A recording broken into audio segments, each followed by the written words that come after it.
Hello guys, ito naglilinis tayo ng puset. Yan, kinukuha natin yung ata na tawag sa atin. Tawag sa Bacolod. Yung ko lang kung yun din yung tawag sa inyo. Ayan, malalaki at sariwa pa yung ating puset. Dudubuhin natin yan. Ayan, tatanggalin natin yung kanyang sinasabing, ano ba yung tawag? Yung kanyang, basta yung matigas dyan at saka yung ata at saka yung kanyang ipin. Ayan, napakasariwa ng pusit. Gawin nating adobo. Ayan guys, ini-slice natin sa 3 hati kasi mahahaba yung ating pusit. Malalaki kasi.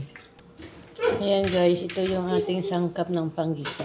Ayan, sibuyas, onion, at saka kamatis, at saka mayroong aywan, hindi ko na nakalimutan. Ayan guys, magigisa na tayo ng ating luya. Susunod natin yung ating bawang at saka sibuyas.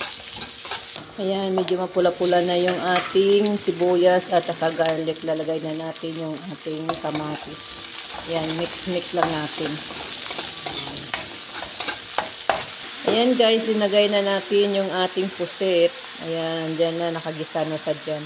Ayan, para mayroong lasa, lagyan natin ng Knorr cube. Ayan, saka alo-aloin natin. Ayan.